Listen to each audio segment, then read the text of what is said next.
363. The Use of Scriptures in the Reformed Faith.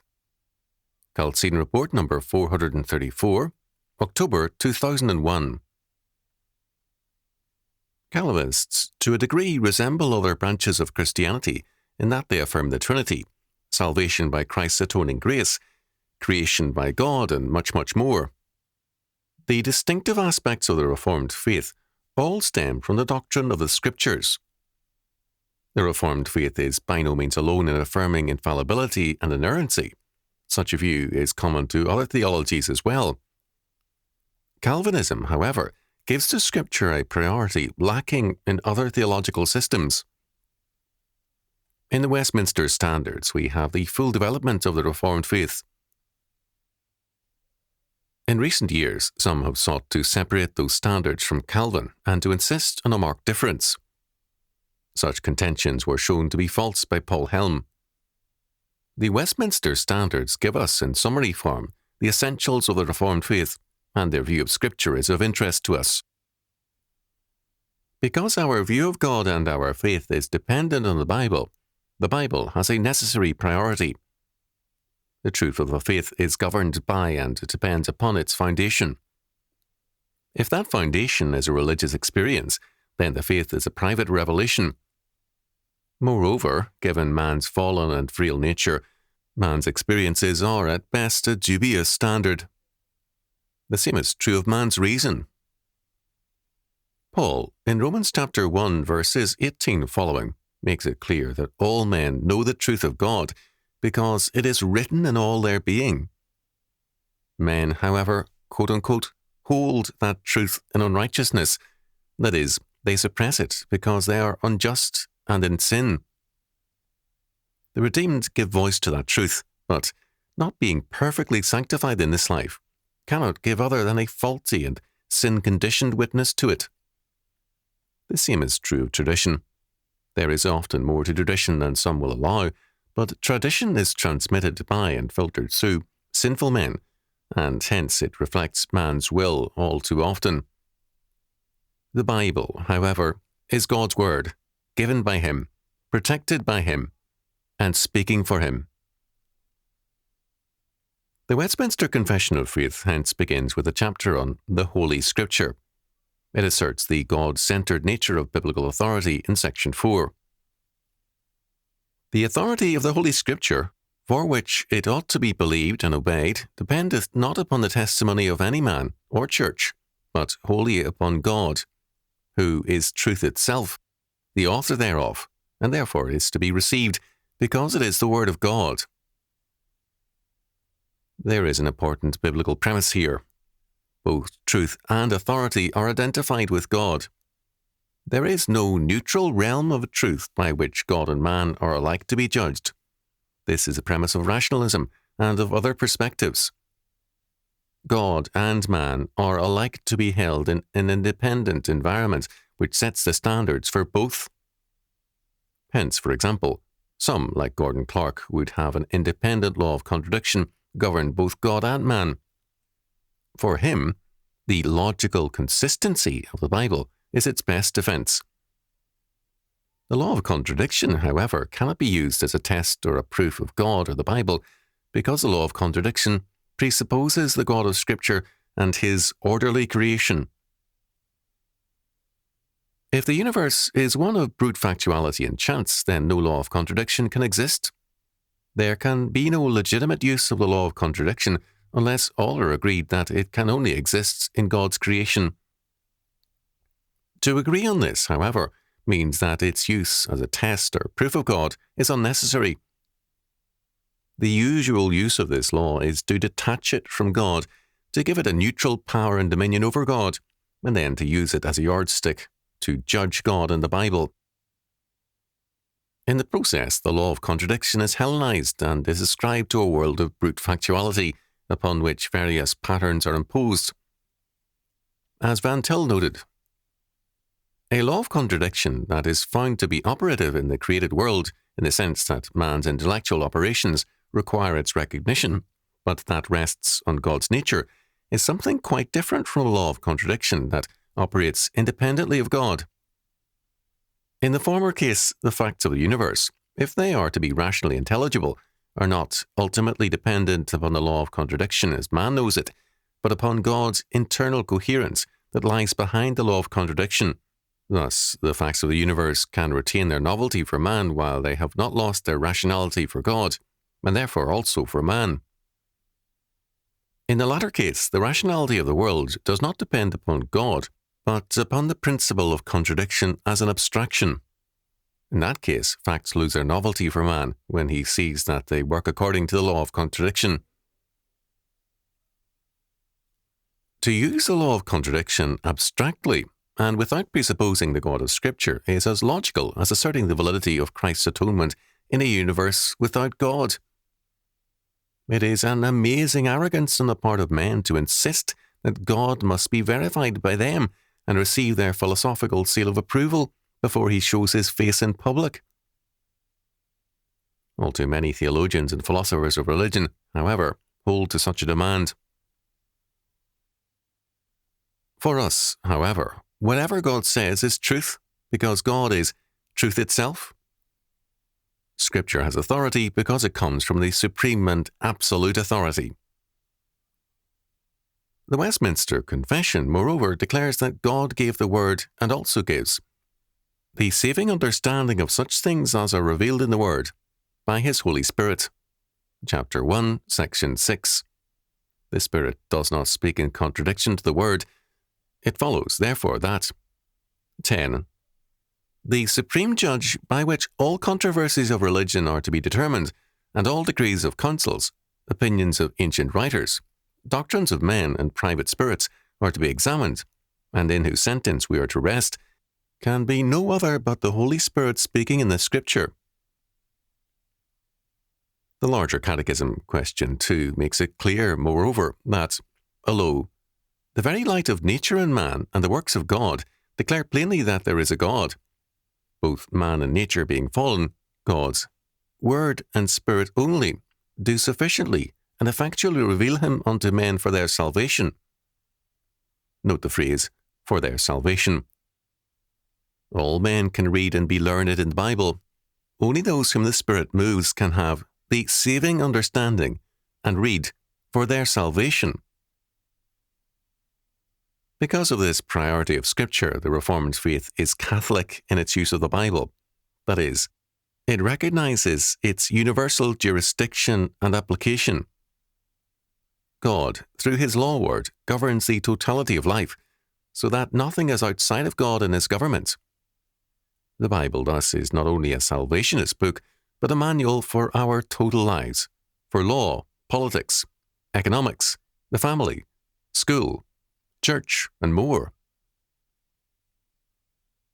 If we limit the scope and jurisdiction of God's Word, we limit God and His dominion. All too many theologies box the faith with a corner of creation. The vast domain of the universe is seen as divided into a variety of polytheistic realms. Most of the universe belongs to science, and most of the earth to politics and the state. Off in a sterile corner, boxed in from the rest of creation, is a private institution called the Church, and its private, isolated religion, Christianity.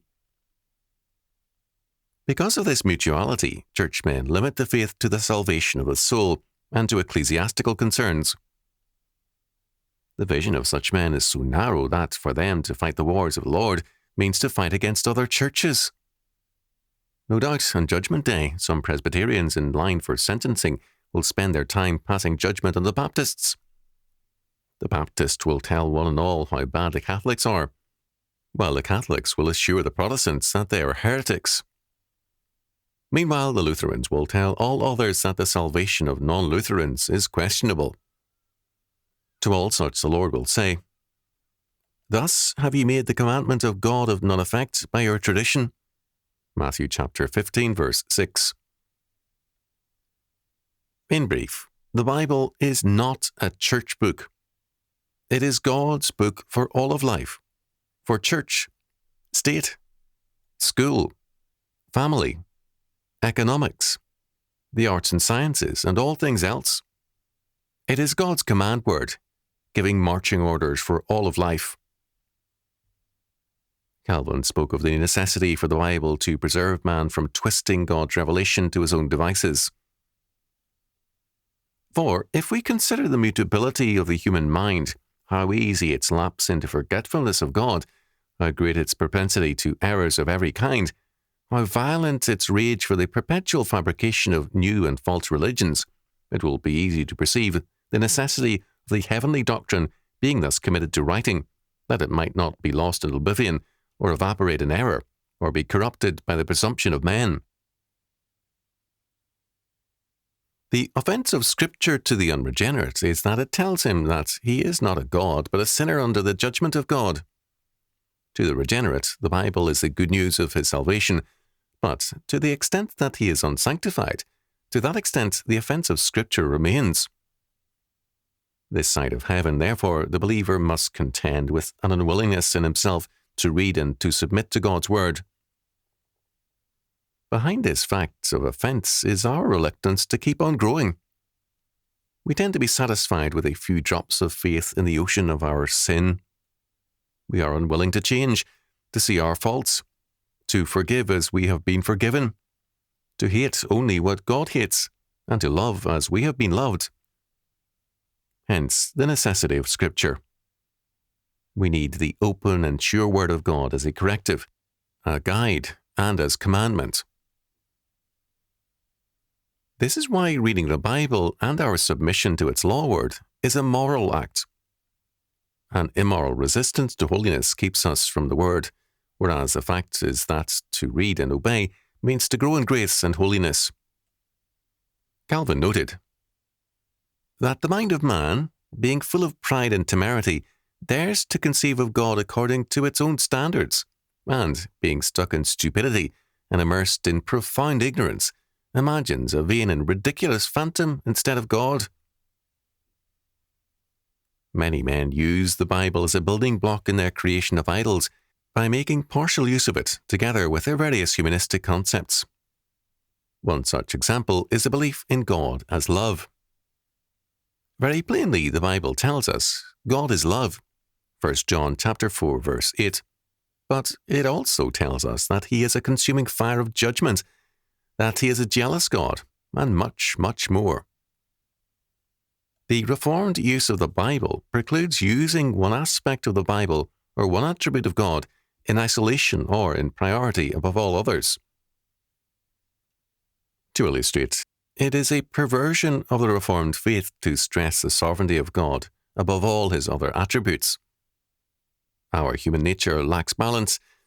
Some of us are good in certain areas, such as philosophy, music, or mathematics, and weak in other areas, such as carpentry, painting, and selling. Just as there are a variety of human beings, so too there is a variety in their aptitudes.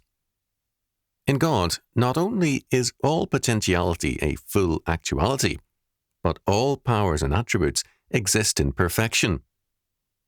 To single out love, sovereignty, law, justice, grace, or any other attribute of God's nature and to give it priority is to view God in humanistic terms as a man. It results in an anthropocentric doctrine of man. Faithfulness to the Reformed view of Scripture prevents this.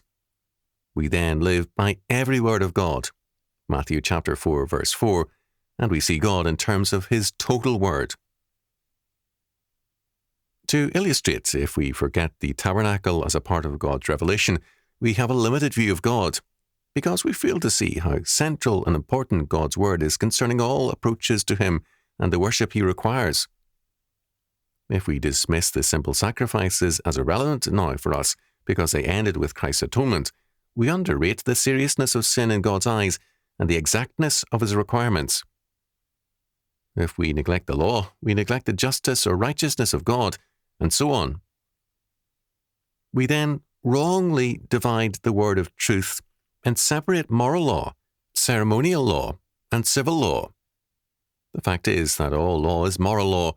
All law tells us what is right or wrong, and all law calls for a separation from certain practices as contrary to God's covenant requirements. No law of God is immoral or amoral, and no law of man can be so either. Calvin began his Institutes by stating in the first paragraph that it is evident that the talents which we possess are not from ourselves, and that our very existence is nothing but a subsistence in God alone. If our very existence is nothing but a subsistence in God alone, then it follows of necessity that our every word, thought, and act should be governed by God alone. God's sufficient word for that government is the Bible. If we approach the Bible humanistically, we will either reject it, or else we will see it as a life and fire insurance contract in terms of what it can offer to us.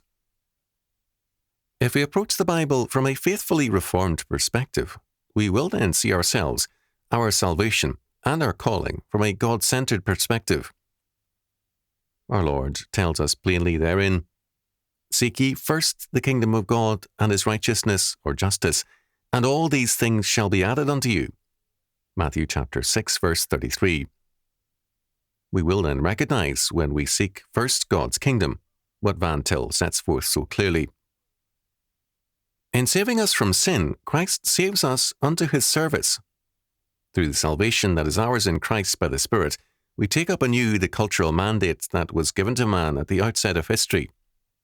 Whether we eat or drink, or whatever we do, we want now to do all to the glory of God. Moreover, we want our fellow men with us to do all things to the glory of God.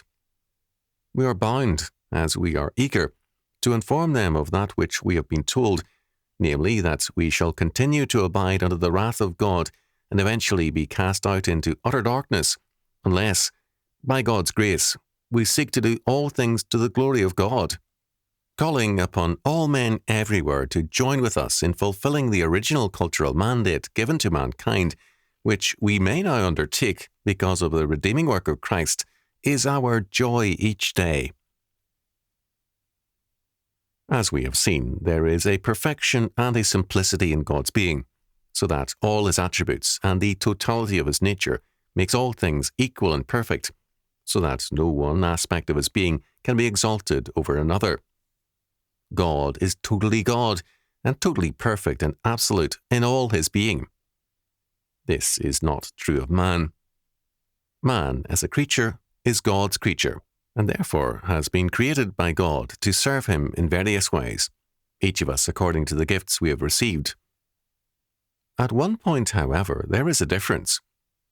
Of all men everywhere, the same requirement holds. Man's chief end is to glorify God and to enjoy him forever.